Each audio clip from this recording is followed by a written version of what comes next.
विजय Thalapathy Tamil cinema में एक जाना माना नाम है। उन्होंने 69 फिल्में करने के बाद दक्षिण भारतीय फिल्म इंडस्ट्री में सुपरस्टार के तौर पर जगह बनाई। एक्टिंग के अलावा उन्हें गाने का भी शौक है। अब विजय अभिनेता से नेता भी बन गए हैं। विजय ने अपनी राजनीतिक पार्टी तमिलगा बैटरी कग्झम यानी टीवीके के बैनर तले विधानसभा चुनाव लड़ा। राजनीति में भी विजय अपनी फिल्मी सफलता को दोहराते हुए दिखाई पड़े हैं। तमिलनाडु विधानसभा चुनाव 2026 के नतीजों ने सबकी होश फाख्ता कर दिए। विजय की पार्टी को परिणामों में बम्पर जीत मिलती हुई नजर आ रही है। यहाँ ये जानना भी बेहद दिलचस्प है कि फरवरी 2024 में विजय ने अपनी राजनीतिक पार्टी टीवीके बनाई। इसके साथ ही फिल्मों से संन्यास लेने और पूरी तरीके से राजनीति करने का अब ऐलान भी किया। यानी फिल्मों के साथ साथ अब तमिलनाडु की राजनीति में भी विजय सबसे बड़े हीरो बनकर उभरे हैं। आइए अब विजय की जिंदगी से जुड़े तमाम तथ्यों पर गौर करते हैं। कैसे वो फिल्मों में आए और फिल्मों के बाद राजनीति के एक ऐसे नायक बनकर उभरे जिन्होंने सियासत के मैदान पर अनुभवी खिलाड़ियों को भी चारों खाने चित कर दिया। विजय का शुरुआती जीवन। जोसेफ विजय चंद्रशेखर, जिन्हें दुनिया थलपति विजय के नाम से जानती है, तमिल सिनेमा के सबसे चमकदार सितारों में से एक हैं। 22 जून 1974 को चेन्नई में जन्मे विजय न केवल एक अभिनेता, डांसर बल्कि पार्श्व गायक भी हैं और अब एक राजनीति नेता भी बन चुके हैं। उनके प्रशंसक उन्हें थलपति कहकर पुकारते हैं, जो उनकी स्क्रीन पर छाए हुए नेतृत्व और मास अपील को दर्शाता है। लगभग 69 से ज्यादा फिल्मों में काम करने वाले विजय तमिल सिनेमा के सबसे अधिक वेतन पाने वाले अभिनेताओं में भी शुमार किए जाते हैं।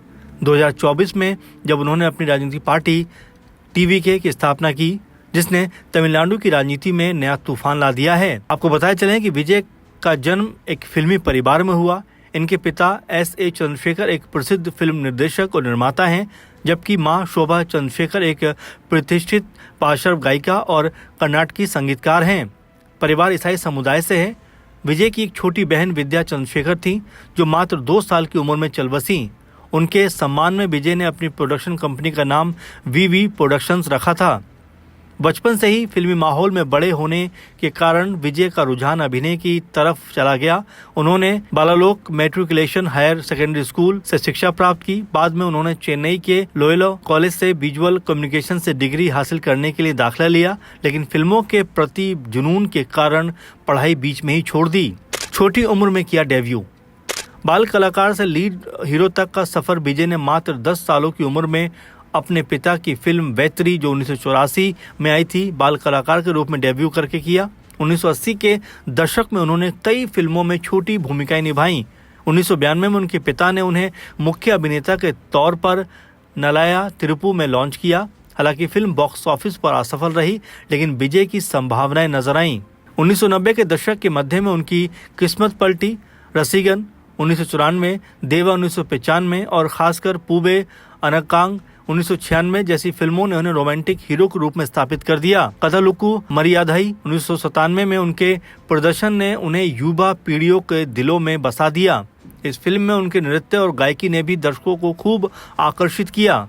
2000 का दशक में उन्होंने एक अलग तरह की अपनी छवि बनाई और इसमें उन्होंने एक्शन और एक तरीके से मास एंटरटेनर की छवि बनाकर लोगों के दिलों पर राज किया। गिल्ली 2004 उनकी सबसे बड़ी हिट साबित हुई, जो क्रिकेट थीम पर आधारित थी और पूरे भारत में चर्चित रही।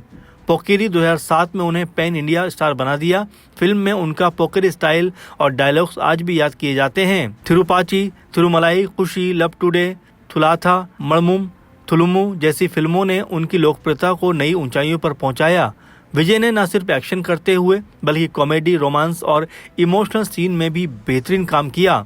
उन्होंने कई फिल्मों में खुद गाने भी गाए, जैसे इलई थलपति की छवि को मजबूत करते हुए उनको दर्शकों ने खूब पसंद किया। 2002 से 2020 तक रहे ब्लॉकबस्टर किंग। इस दौर में विजय की फिल्में बड़े बजट की हो गईं। थुपाकी 2012 ने उन्हें राष्ट्रव्यापी पहचान दिलाई, जिसमें उन्होंने एक आर्मी ऑफिसर की भूमिका निभाई। मर्सलन 2017 ने सुपरस्टार रजनीकांत की बराबरी पर उनकी स्थिति मजबूत की। फिल्म की राजनीतिक टिप्पणियों और खासकर मर्सल गाने ने विवाद भी पैदा किया, लेकिन बॉक्स ऑफिस पर धमाल मचा दिया। सरकार 2018, बिगिल 2019, मास्टर 2021, BR 2022, लियो 2023 और गॉड 2024 जैसी फिल्मों ने साबित कर दिया कि विजय का स्टारडम समय के साथ बढ़ता ही जा रहा है। लियो और गॉड ने पैन इंडिया स्तर पर रिकॉर्ड सफलता हासिल की। विजय की फीस प्रति फिल्म 100 से 120 करोड़ के आसपास तक बताई गई, जो उन्हें भारत के सबसे महंगे अभिनेताओं में शामिल करती है। विजय की फिल्मों की खासियत: मजबूत कहानी, शानदार नृत्य, एक्शन सीक्वेंस और सामाजिक संदेश।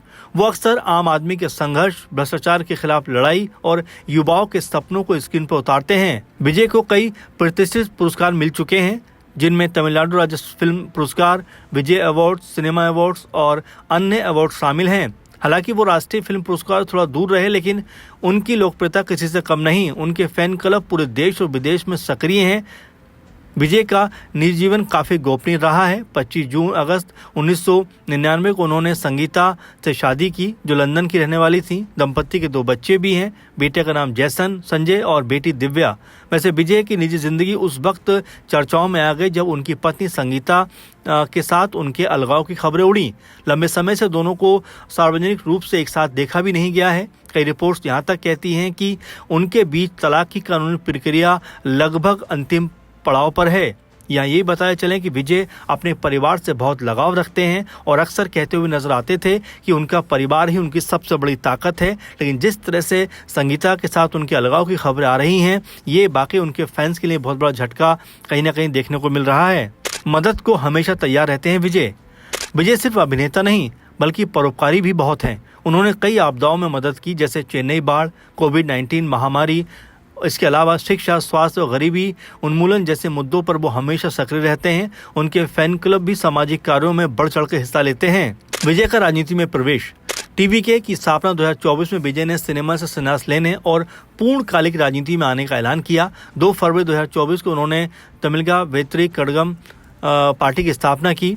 पार्टी का उद्देश्य 2026 में तमिलनाडु विधानसभा चुनाव में जीत हासिल करना था। विजय ने कहा कि वो किसी भी गठबंधन में नहीं जाएंगे और स्वतंत्र रूप से चुनाव लड़ेंगे।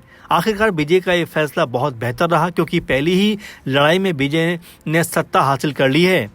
यहाँ ये भी बताते चलें कि विजय की पार्टी का फोकस समानता, एकता, युवा शक्तिकरण, भ्रष्टाचार मुक्त शासन और तमिल हितों की रक्षा पर है। विजय ने डीएमके को वंशवादी और स्वार्थी परिवार बताया था और भ्रष्टाचार के तमाम आरोप भी लगाए थे। उनका पहला बड़ा रैली विक्रमवांडी में हुआ, जहां लाखों प्रशंसक जुटे थे। विजय की राजनीतिक यात्रा उनके पिता के वामपंथी झुकाव और फिल्मों में दिखाए गए सामाजिक संदेशों से प्रेरित मानी जाती है। टीवीके को युवा वोटरों, दलित और तमाम युवाओं का अच्छा खासा सपोर्ट इन चुनावों में मिला है। विजय की अंतिम फिल्म जन नायगन। फिलहाल विजय की यात्रा एक सामान्य बाल कलाकार से लेकर सुपरस्टार और अब राजनीतिक नेता की है। उनकी सफलता का राज मेहनत, अनुशासन, फैंस के साथ भावनात्मक जुड़ाव और समय के साथ बदलाव लाने की क्षमता में है। वो तमिल सिनेमा के इलई थलपति से थलपति बने, अब जन नायगन बनने की राह पर हैं। उनके नृत्य, गाने, एक्शन और डायलॉग्स पीढ़ियों को प्रभावित करते हुए दिखाई पड़ते हैं। फैंस के लिए वो सिर्फ हीरो नहीं, बल्कि प्रेरणा स्रोत हैं।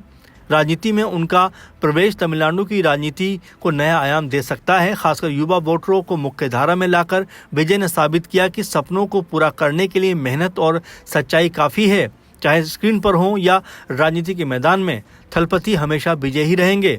फिलहाल जिस तरीके से विजय के जीवन से जुड़ी तमाम बातों को हमने आपके साथ साझा किया, उनको लेकर आपका क्या विचार है कमेंट करके ज़रूर बताइए। और विजय की जो यात्रा है कहीं ना कहीं वो सिखाती है, बताती है कि अगर इंसान के अंदर सच्ची लगन और मेहनत हो तो किसी भी मुकाम पर वो पहुंच सकता है। क्योंकि उनकी पार्टी टीवीके को कोई भी इस सीरियसली नहीं ले रहा था। खासकर जो राजनीतिक दल थे वो उनको कहीं भी गिन नहीं रहे थे। लेकिन जैसे ही परिणाम सामने आए हैं, उन्होंने सत्ता की जो दावेदारी थी वो पूरी तरह से पलट कर रख दी और सत्ता की चाबी अब पूरी तरह से विजय के हाथों में दिखाई पड़ती है। तो ये कहीं ना कहीं दर्शाता है कि विजय ने जिस मेहनत और जिस लगन के साथ में काम किया, उसका इनाम उनको यहाँ मिलता हुआ दिखाई पड़ रहा है। तो फिलहाल इस प्रोग्राम को लेकर आप क्या सोचते हैं कमेंट करके ज़रूर बताएं। फिलहाल हमारे साथ जुड़े रहिए और लगातार हमें अपने कमेंटों के जरिए हौसला अफजाई देते रहिए। फिलहाल के प्रोग्राम में बस इतना ही। आप लगातार जुड़े रहें। धन्यवाद।